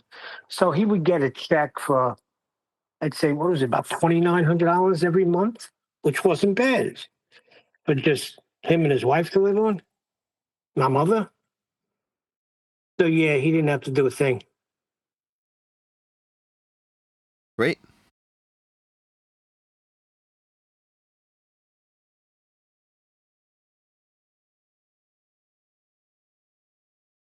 Right, I've updated those links. Thanks for that, Righteous. You're welcome. I mean, it might be worth checking come Monday. Just double check. Has everybody felt their All right. mortality pretty well today? I feel like it's been almost depressing in the last few minutes. I'm at the end of the tail end of that experience, so I'm all right. I'm on the upswing. So if I've depressed everybody, I'm really sorry.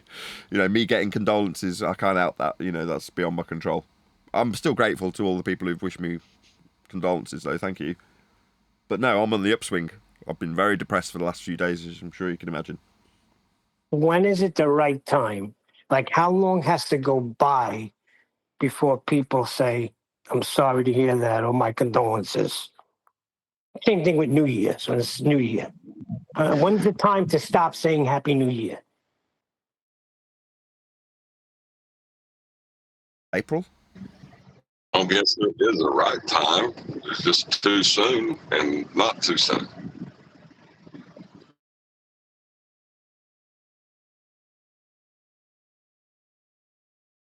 Like if somebody sees me 2 years after my mom dies and say, hey, I'm sorry about your mom. I think that's like kind of like done.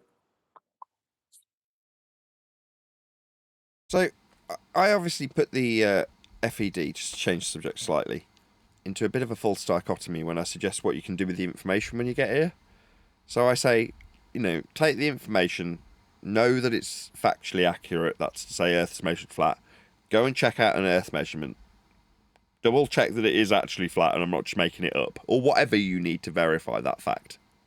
And once you have, get on with your day, right? And then I also, although I didn't say it today, give the alternative. Hang around flat Earth debate permanently, get your argumentation in a line, get your ducks in a row, so that you know exactly what to do and what to say when it comes to that argument over the dinner table. In other words, you'll win it and win it quickly, hopefully without losing a loved one, because you're proficient in the argument. So I guess my question to the people in Discord is, are you actually in that latter category? That's to say, you want to all be flat Earth ninjas. I think Anyone listening from to your show, Discord? it does do that. It does, you know, like you've been very informative. I think, you know, for me, my learning curve from you, like in the sense of the whole show of listening for, oh my word, so many years now, and going and seeing you going through all the processes and the refining. I think it's wonderful. I think you know, but the wonderful thing about it is now I don't even argue, I don't even talk about it with people anymore because it's just like you said, it's over and done with. You know, they're just going to believe sphere, whatever they want to believe. But like you said, now it's measured flat. Once you know how it's all, you know, like, and then you think that you actually sit there and go, well, do I actually want to sit with you for the next half hour? Actually, if I sat with you for half hour and explained the refining what you guys have done over 10 years or whatever. Can I even do that in 25 minutes? Yeah, I can. But then will you sit there and actually go, oh, that actually makes sense and it's true? Probably not. And will they hate you? Quite likely. So is it worth it? Possibly not. So don't become a flat Earth groupie. Well, yeah, that's kind of what I'm saying.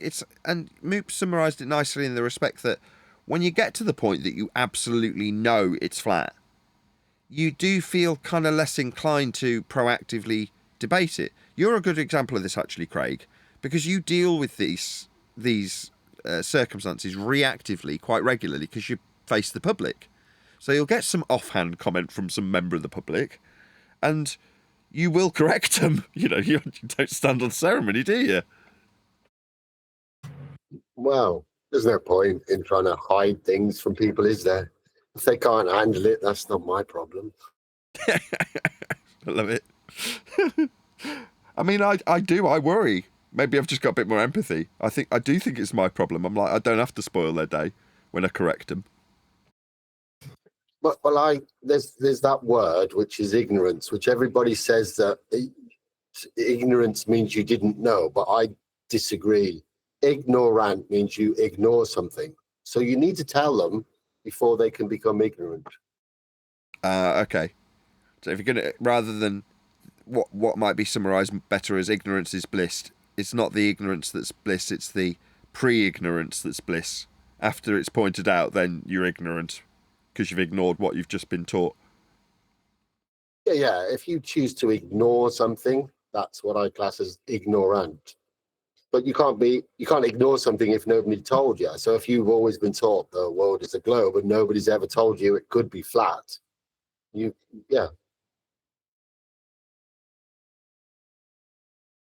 can't ignore it if you haven't been told it. So just tell them if they want to ignore it, then that's up to them.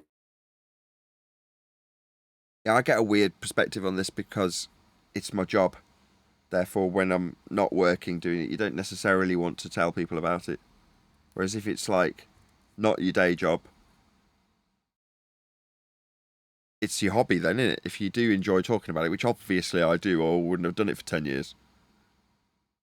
But I don't necessarily want to do it. It depends on when. Hold on. It Circumstances, depends yeah. on who. Yeah, exactly. It depends on who. You're right. Hold on. It also depends on when, because when you first come to this, come on, it's like news and you want to tell everybody. It was for me. I was like, what? We're not on the freaking globe? So you want to rush out and tell everybody. And you I know, I get that too. all the points. No, I did that too 10 years ago when I first found out. I can remember at the time I was working for Tesco because I wanted to transition into this subject, right? Into doing YouTubing full time. And therefore I was part-time at Tesco. So, new to the flat earth, I wanted to talk about the subject, and I got that out of doing the YouTubing. But there was a point where they took me off the vans, and it was for one day to do training, and they actually put me into the store. It was horrendous.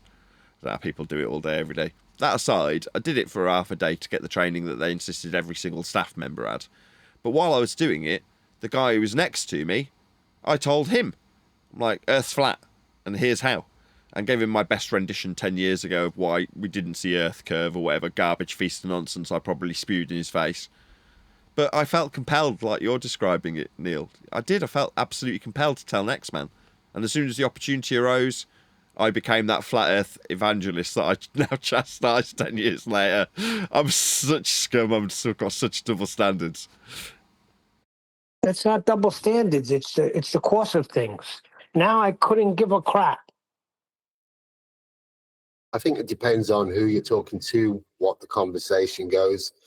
And you can mention something and you wait for a reaction before you continue. Because sometimes you just know it's not going to be worth it. But other times, if you get a little hint of interest, then you take it forward. But it really depends. I deal with people every day, and you got to judge every person you talk to on whether they could handle that information without going crazy. You know, you're right, because I was working with my brother for a good year, a full year. And I guess I said the right thing that gave him the opening to tell me, because I was just looking around and saying, wow, isn't it amazing how right now we're moving, but I don't feel it. And the sun's so far away, but if it was any closer, we would freeze. So I go into all the heliocentric nonsense that I learned through the years, that you were indoctrinated with. And he said, why, you still think we live on a globe? I was like, what do you mean? What do you think we live on? So I guess you're right. It depends on who the person is you're talking to and what they're saying. Yeah, it sounds like a good feeder. You know, just ask the little subtle questions and let them think about it. It could be, if it's a random stranger, you might never see him again. It doesn't really matter, does it? But if it's somebody you know, you can just feed them little tiny morsels each time. Right. You know, if you're talking to someone you don't know, and you're doing it for like a debate show, and you know other people's watching, you're in a debate, it's almost fun to butcher their dreams and delusions. But when you're doing it to somebody at a family reunion, it's a little bit more sick and sinister almost. You know? Oh, hold on. Why you say that? So let your family members live in darkness. Is this what you're saying to me? Yeah, I don't agree with that at all. I think the standard should be the same for everyone, really. I mean, I do understand what you're saying. Your nearest and dearest are your nearest and dearest, and therefore there's a slightly different standard that might apply. But people are people, right? I mean, surely your empathy would suggest that ruining one man's day is no different to ruining next man if it's your brother or sister. Well, if it's your brother or sister, you don't want to ruin their day in public. Oh, okay, well, that's fair enough then.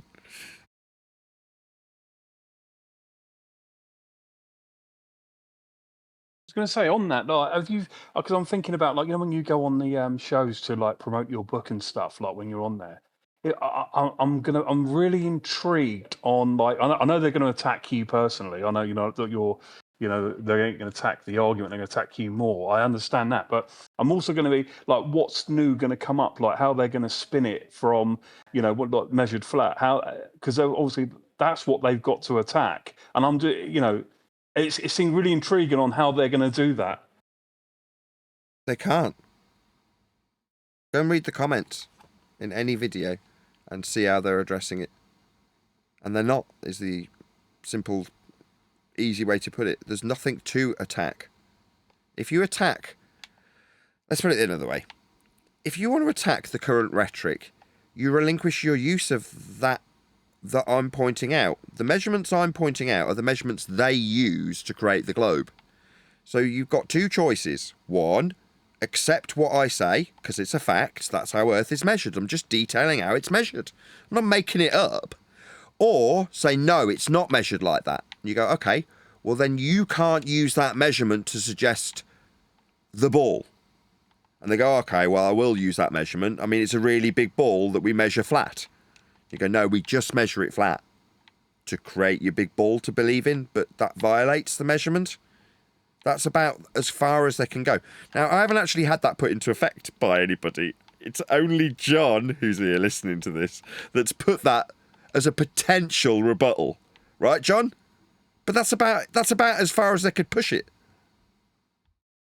You know who helped me refine that? Who? My wife. But that's about as far as you could push it. And that's a stretch. You know what I mean? Well, she was a baller up until recently. Oh, is that right? Oh, that's true. That's come from mental anguish. There we go. We never argued about it in front of the kids, and I never, you know, always just said, "Oh, I don't believe it's flat," you know, and just let them go on. But you know, that now it's things are kind of changing because she's stuck, you know, and she's realizing she's stuck, and she's laughing about it every day now. Can I ask some advice on that regard? Which particular regard? To what John just said. Because my wife is still a baller, but in the sense that she just doesn't want to talk about it. And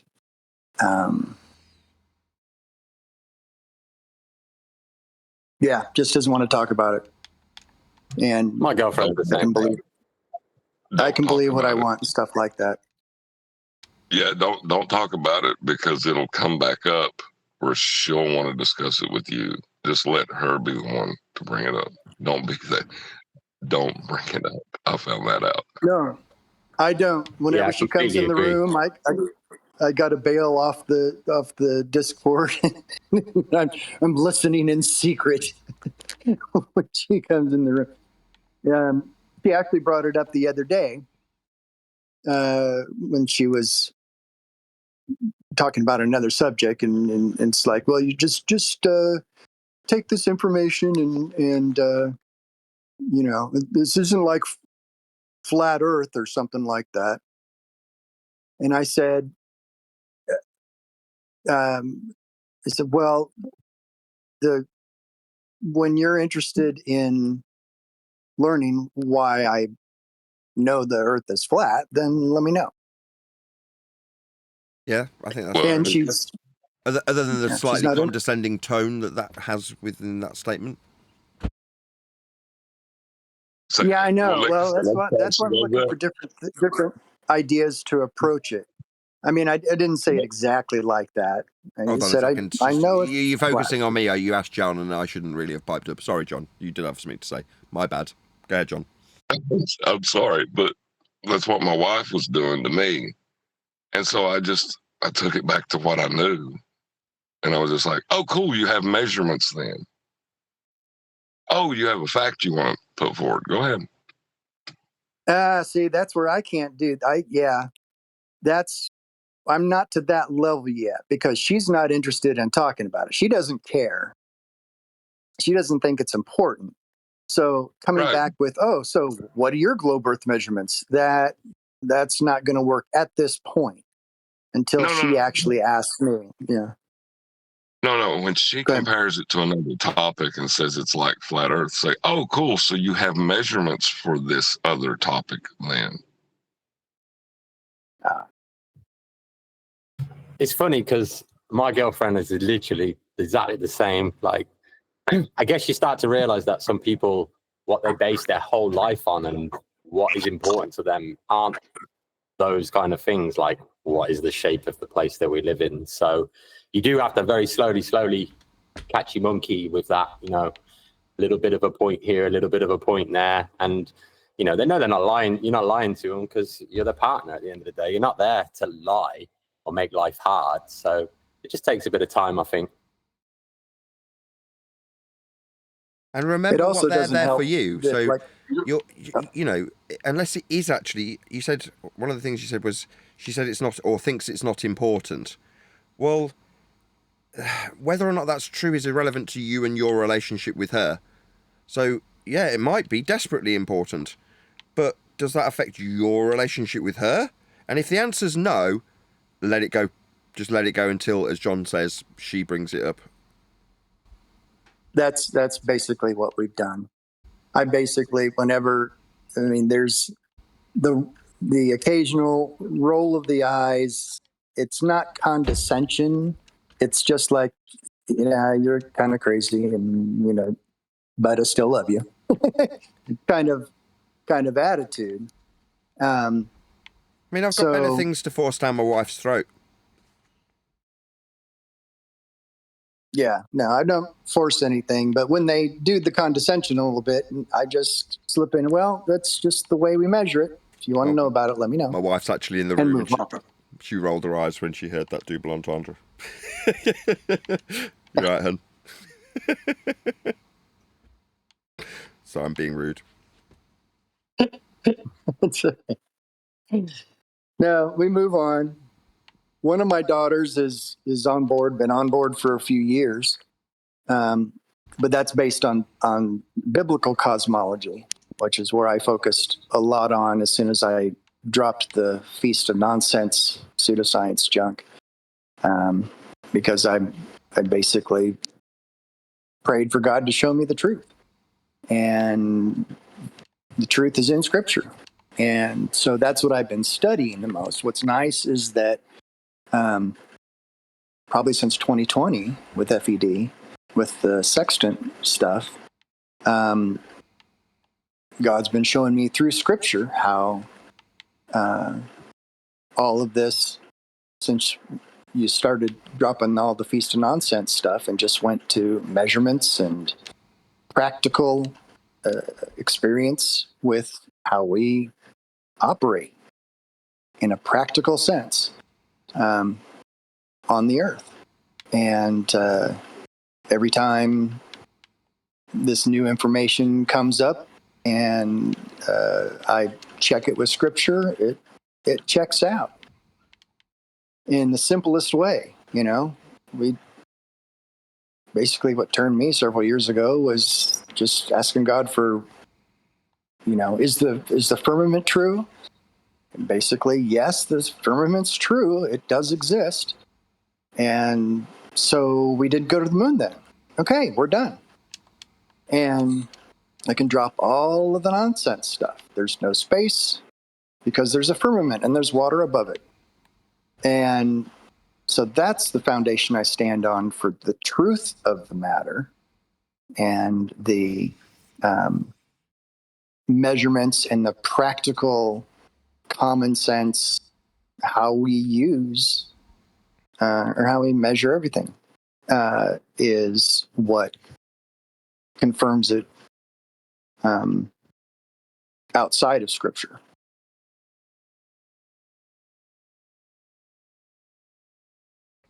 Yeah. Yeah, I get that.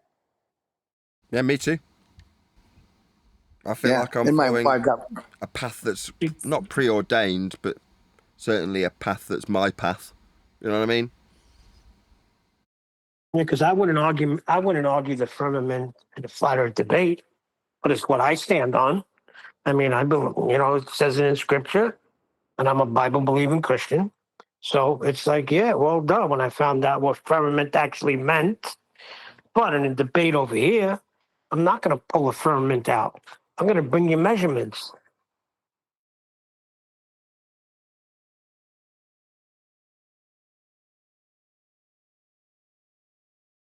well, that's what my one daughter did was, she went into the ministry actually, and so she had the trouble. She probably, when she was in college, had trouble even discussing the topic in college with the professor. There's probably one professor that maybe entertained her discussing cosmology, but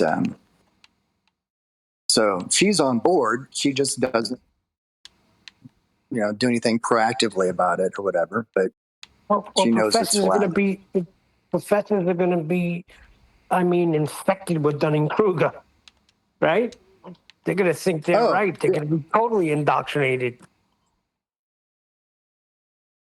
yeah, not only from the pseudoscience point, but also from the theological point. Oh, yeah.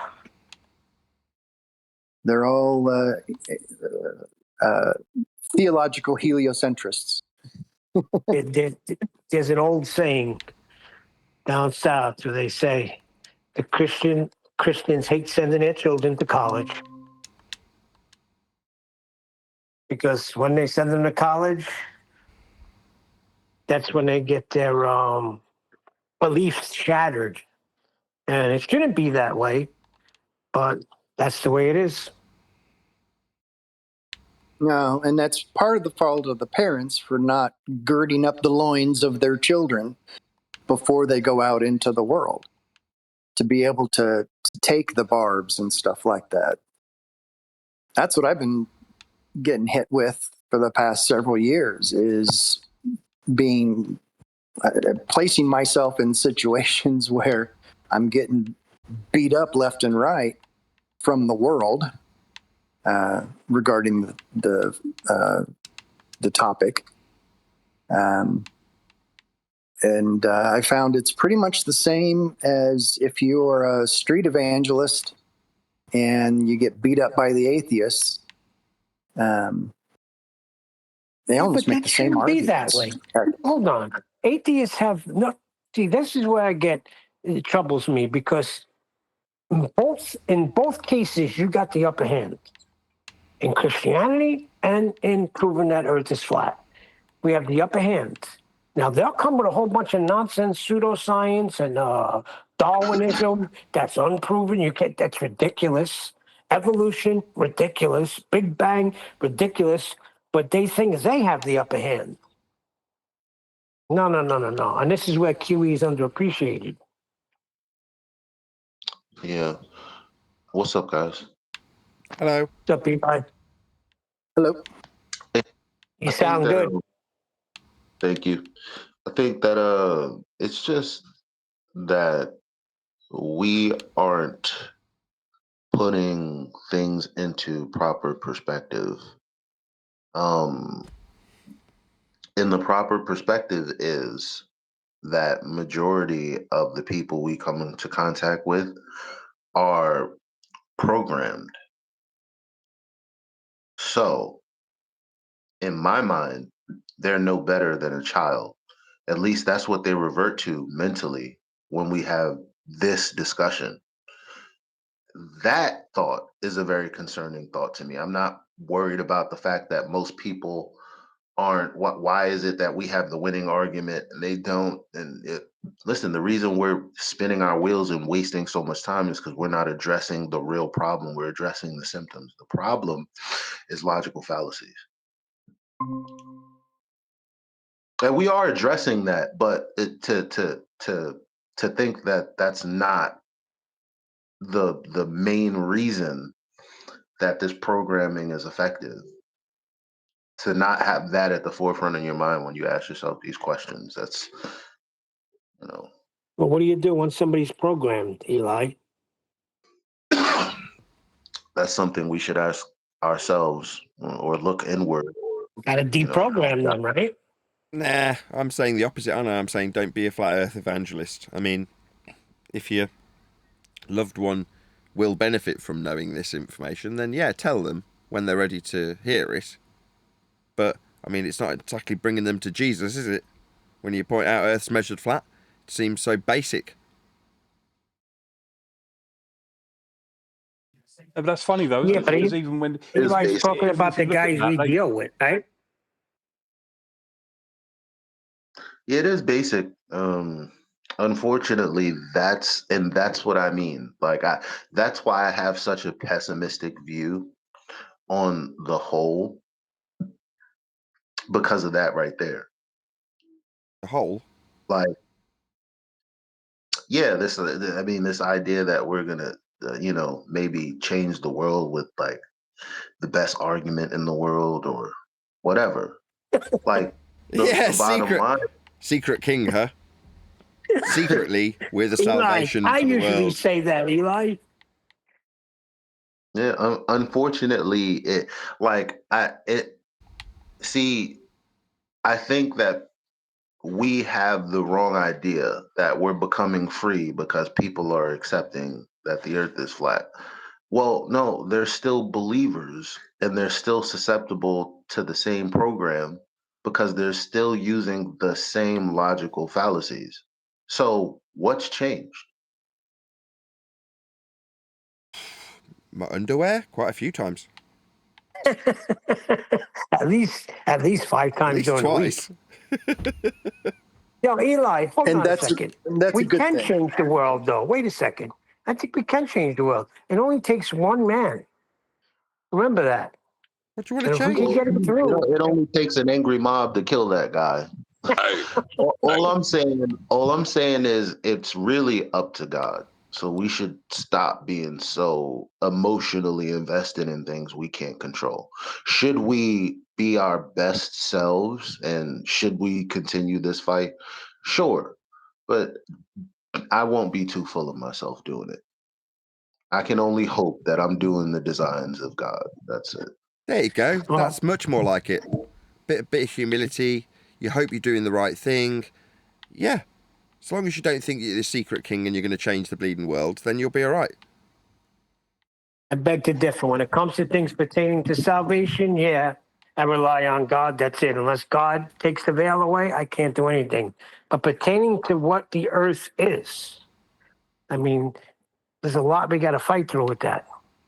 We're not dealing with fighting the earth for what it is. We're dealing with people who can't see it for what it is. Yeah, that's sad, right? Because when they are seeing with their eyes, they're not seeing a ball, but fighting for it. That is weird. It is weird. And it's crazy because I was just in this something about this Christian server, and there's this woman who was like, I used to be a Christian, but there are these particular things that are concerning. And what I heard throughout that conversation is the opposing person that she was speaking to gave her all the logical fallacies that we would call out. And she was super frustrated. Now, at some point, she responded with, well, the scientists know this, that, and the third. And I'm like, you're caught up. There it is. But it's like, since you're spitting all this logical stuff, it should be easy for me to point out to you, so you don't like the heliocentric religion either. What do you mean by that? Okay, here's this detail, this detail, this detail. And here's how you don't know that but have faith in that. And here's how it's completely incorrect in reality. But here's how you reason away that thing. And when I say that thing, I'm talking about, okay, the horizon. The horizon is horizontal. We level things with the plane of the earth. Like, and they'll just go, yeah, but on a grander scale, you know, with not with common sense, but with, you know, mere speculation. That horizontal line is curved because we live on a globe. I love the appeal to a bigger globe, or a bigger scale. That's my favorite one because it's asymptotically flat.